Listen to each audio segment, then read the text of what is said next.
सबसे बड़ी दुविधा ये होती है कि वो अपने बच्चे के लिए जितना समर्पण कर पाते हैं शायद उतना इंस्टीट्यूशन की तरफ से नहीं किया जाता है। विशेष तौर से मैं उनके लिए कहना ज़रूर चाह रहा हूँ जो कई सारी भीड़ में लोग बैठे हैं। उस भीड़ का हिस्सा बनने से अच्छा है आप कहीं भी जाकर एकांत में रहकर भी आप अपना अध्यापन का काम कर सकते हो, क्योंकि अगर आप भीड़ का हिस्सा ही बनना चाहते हो तो फिर आप नामी गिरामी कोचिंग सेंटर में कहीं भी जाकर बैठ जाइए। दावा ऐसा किया जाता है प्रत्येक इंस्टीट्यूट द्वारा कि मैंने इतना प्रतिशत दिया, मैंने इतना प्रतिशत सिलेक्शन करवाया, मैंने 100 करवाए, मैंने 150 करवाए। तो क्या आपने कभी ये अंदाज़ा किया है कि उनके पास स्टूडेंट कितने थे जिसमें से 150 लोगों का सिलेक्शन हो गया?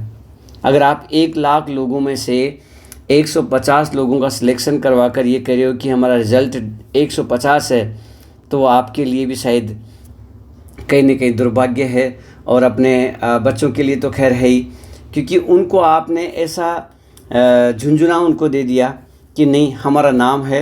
मैं किसी विशेष संस्थान का नाम नहीं लेना चाहता हूँ और ना हमारा ऐसा उद्देश्य है कि किसी भी संस्थान के बारे में हम कोई बुराई करें, कोई आलोचनाएं करें, क्योंकि हमारा मकसद ये है कि बच्चों के साथ, उनकी ज़िंदगी के साथ, उनके भविष्य के साथ खिलवाड़ ना हो।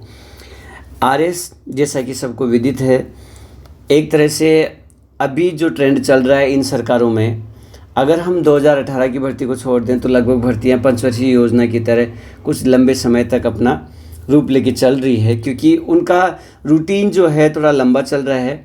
आरपीएससी की मैं कार्यशैली के ऊपर कोई मतलब मैं अंगुली नहीं उठा रहा हूँ कि उनकी कार्यशैली कैसी है। ये सब प्रशासनिक कार्य है और हम उसी का सब उसका अंग है, जैसा भी है जो भी है। लेकिन एक आरएस बनने के लिए हमें सबसे पहले ये आवश्यकता होती है कि हम सोचें क्या ये जो संस्थान है जिससे हम बात कर रहे हैं, जिससे हम बैठ रहे हैं, जिससे हम बात जिनके लिए हमारे घर वालों ने 1-1 लाख रुपए की फ़ीस पे की है, तो क्या वो आपको आरएस बना देगा? क्या आपके पैसे जो आपके मनी है वो ही आपको सफलता का राज बता पाएंगे? देखो दोस्तों, जहाँ तक मुझे लगता है ऐसा कुछ नहीं है। आरएस मुख्य परीक्षा, जहाँ तक मैं मेरी बात करूँ पर्सनली, तो अगर मैं कहूँगा तो आपको भी ये लगेगा कि हाँ आप इसीलिए हमें बोल रहे हो। मैंने 4 बार मेंस दिया है, दुर्भाग्य से मेरा इंटरव्यू कॉल नहीं हुआ, लेकिन मैंने कभी ऐसा नहीं सोचा कि मेरा नहीं हुआ तो इसके पीछे कमी किसकी है। कमी मैं मेरी अपनी मानता हूँ और ये चीज़ें सही करने के लिए हमें प्रयास करना होगा, बार बार प्रयास करना होगा। मैं हालांकि इस निजी जीवन के बारे में अगर आपको थोड़ा सा मैं बताऊं तो मैं एक अध्यापक हूं, सरकारी अध्यापक हूं और अपना एक ही समर्पण, मैंने एक ही सोच रखी है कि मैं जितने लोगों के साथ मिलकर लोगों का भला कर सकूं वही मेरी कोशिश है। हमने ये जो चैनल बनाया है इसमें आप लोगों का भी स्वागत है। वो लोग भी आप हमसे जुड़ सकते हैं जिनका किसी विषय में, क्योंकि यहाँ अगर हम बात करें तो यहाँ मोनोपोली नहीं है। राजस्थान में ऐसा कोई भी बंदा नहीं है जो ये कह सके कि मैं सब कुछ जानता हूँ, मैं आरएस का सब कुछ करवा सकता हूँ। तो ये सब उसकी बेईमानी होगी, ये लोगों के साथ छलावा होगा। सत्य बात यह है, क्योंकि कमियाँ सब में होती है और किसी न किसी विषय में खूबी ज़रूर होती है। तो मेरा आप सब लोगों से ये आग्रह रहेगा कि जब भी हो आप चैनल में, टेलीग्राम में और जहाँ भी आपको कांटेक्ट करने का आपको माध्यम मिलता है आप हमसे कांटेक्ट कीजिए और आप लोगों को हम वो प्लेटफॉर्म देंगे जहाँ से आपके ज्ञान को सब लोग सुने। क्योंकि मैं ये नहीं चाहता हूँ कि किसी का ज्ञान एक ऐसे बंद कमरे में इतने लोगों तक सीमित हो जाए कि केवल लोग पैसों के लिए ही इन चीज़ों को बेचें। हमारा मकसद है लोगों को उस जगह पे पहुंचाना जहां लोग अपने सपनों का एक तरह से हम इसको ड्रीम्स कह सकते हैं। और राजस्थान के में ज़्यादा से ज़्यादा लोगों का जो भी होता है, अगर अच्छी सर्विस में जाने के लिए अगर सोच रखता है तो उसका ड्रीम्स होता है आरएस। और आरएस के लिए सबसे पहले हम बात करते हैं, अगर इसको हम छोड़ते हैं तो ये गलत चीज़ होती है। राजस्थान लोक सेवा आयोग में 2021 के बारे में बात कर रहा हूँ। 2021 का जो सिलेबस है उसके बारे में मैं बात कर रहा हूँ। मुख्य परीक्षा की हम विशेष तौर से बात करेंगे। मुख्य परीक्षा में क्या है कि मुख्य परीक्षा में वो 4 प्रश्न पत्र दिए जाएंगे।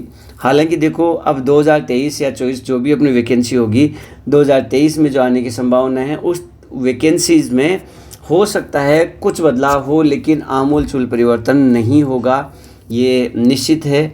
हाँ, थोड़ी बहुत उसमें बदलाव आते हैं, हमेशा ये ऐसा ट्रेंड माना जाता है, क्योंकि सिविल सर्विसेज में कुछ खामियां भी, सिलेबस में कुछ खामियां रहती है, तो उसको सही करने के लिए प्रयासरत ये लगे रहते हैं इंस्टीट्यूशन।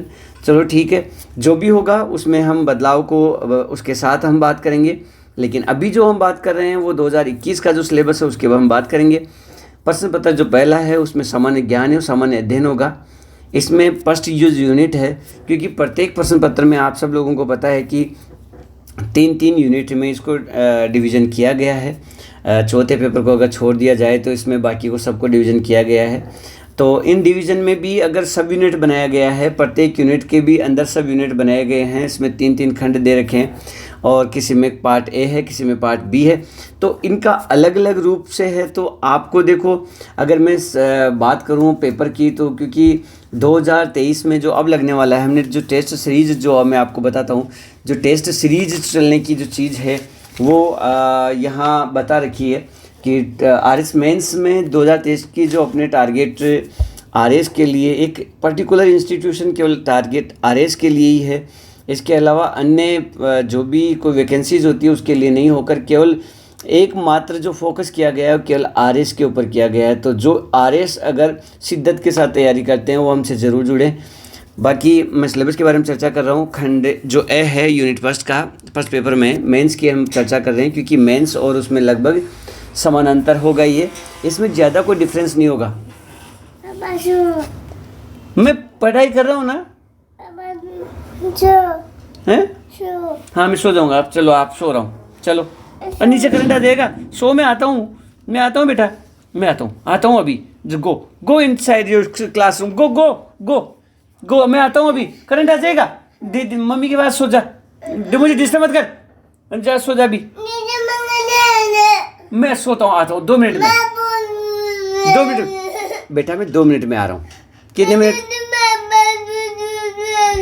कर्मा